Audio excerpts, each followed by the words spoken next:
Good morning and welcome to Radio Friends on Wednesday, February 27th. Always a pleasure to have you with us. We've got my friend Scott Bradley from Carpet One. And Scott, good to have you here. But Thank you. What we have been doing over the past several months is talking about eco-friendly floor covering and wall covering. And it amazes me that you never run out of ideas for this.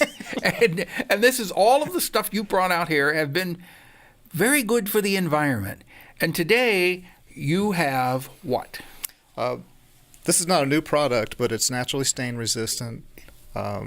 There's no chemicals in it. None whatsoever. No stain repellents. It's biodegradable. Yep, and it's stain resistant by itself. And it's naturally made. And yes. It just keeps being made and keep being made. And it lasts a really long time. Yeah, and it's been around since the beginning of time. Pretty much. Right. You know what we're talking about? Can you guess what we're talking about?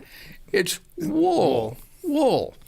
And I guess you can't get any more eco-friendly than wool for floor covering, right? No, and many people that have allergies and they still want carpeting opt for wall-to-wall wool carpeting. Okay. My next question is the wool carpeting, is it going to withstand the traffic, the test of time? It's been proven over and over. Some of the oldest carpets in the world are wool carpets. Uh-huh. And, of course, the ownership methods, cleaning methods, have a lot to do with how long a carpet lasts. Yeah. But wool carpets are extremely durable. Now, you brought in here, it looks like a great big massive necklace, but it's every color of the rainbow of, what do you call those, swatches? Yeah, this is just an example of a portion of a very small rainbow of colors available for wool. In wool carpets. The other thing you mentioned, something about the fact that the wool carpeting in your home will help clean the air. How does it clean the air? Well, so it regulates humidity also in a room. It does. And how? It just absorbs the humidity. And if it's too humid, it can bring the humidity down. And if it's too dry, it can release the humidity. It releases the humidity. Yes. You don't even have to tell it to do that. Right. You don't have to set a thermostat on it. It just knows to do that. Yes. Yeah. And it also absorbs many harmful gases like formaldehyde. There are a lot of furnishing products and home products. Right. And renders that gas Right. harmless. And as far as cleaning wool as a carpet, how do you clean it? Is it difficult? Usually just vacuum. Many times you don't even need to use the brush on a vacuum. And you don't need to use a brush? No. If Why? you do, you want it to be a human hair soft brush because you don't want your carpet to have a fuzzy of a finish. So some brushes are too aggressive, too hard. Okay, and so it'll ruin the finish of any carpet. What the bottom line is, if you're looking for an eco-friendly floor covering that is all natural, been around since the beginning of time, and recycles very easily. It decomposes easily within months. Yeah, it's wool. All right, and it'll last a long, long time. Yes, and we'll teach you how to take care of it. Okay. So if you want more information, that was our quiz for today. An eco-friendly carpeting, wool is the answer. If you want more information, go see Scott at Carpet One. Scott, thank you. I feel like we're doing a little educational series here. Yes, I get many people that come to me and say, hey, that was pretty interesting. Thank you. Well, I did find it interesting. All right. It's always a pleasure to have you here. And again, the best thing to do is you can go into the store and talk to Scott, or you go to their website. It's Carpet One, Carpet One Columbia, and it's the number 1. So carpet1columbia.com for all that information. They're good people over there, and they'll take good care of you. All right. Now we're going to talk about a subject that's just a little bit heavier, and that is human trafficking. And I want to introduce you to Christopher Paollela. Got it. All right, Yep. Christopher Paollela. Good to have you here, Christopher. Thank you. Good to be here. And Central Missouri Stop Human Trafficking is the organization. Now, Yes. you are a senior at the university? Yes, I'm a graduate student. I'll be defending my dissertation tomorrow afternoon. So actually, tomorrow from the taping. How did you get involved, and why did you get involved with this organization? So it's kind of an interesting story.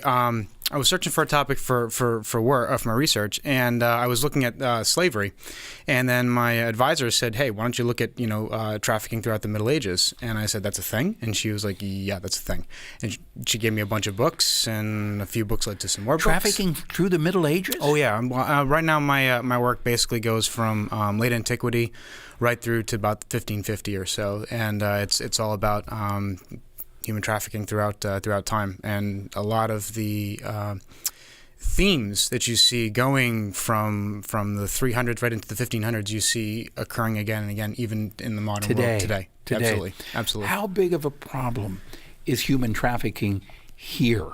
In Missouri? Yes, in Missouri. It's a major issue. It's happening across the state. It's happening in rural communities. It's happening in urban communities. This is not something where we can isolate it to just... Did this surprise you when you started doing research on it? Sadly, no. No, it's something that has been going on and on and on. And when you realize, this has been going on for 3,000 years. But it didn't surprise you that here in Missouri we have such we have it all over the place. Absolutely. And the thing is that it's going to happen in rural communities. We don't want to believe it. We don't want to believe it's happening in our own communities. Who wants to? But, okay. When you say rural communities? Mm-hmm. What do you look for in a rural community? Well, it really depends on the area, but in some cases you'll have we have some survivors who were basically trafficked by their loved ones, trafficked by people that they trusted. In some cases, it was starting off as young as 1-2 years old. We have survivors. Wait a minute. 1 and 2 years old? Yes. That's exactly what I'm saying. And that's hard to believe. You can meet the survivors. I mean, they come to the meetings. They're every first Thursday of March at the Parkade Center. I usually start right around 6 p.m. And it's one of the things that we're trying to do and that's what we're trying to do is get people's eyes open. It's something that it's going on in our communities right now. So if people want to come, the meetings are when? It's the first Thursday of every month. The first Thursday of every month? Of every month at the Parkade Center. What you can time? find us 6 p.m. You can find us on Facebook. We have a Facebook groups, Central Missouri Stop Human Trafficking Coalition. And you can also check out our you can call us 867-590-5959. Okay. All right.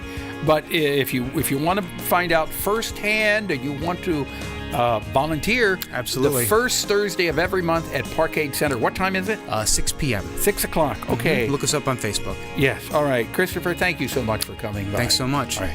See you tomorrow. Bye-bye.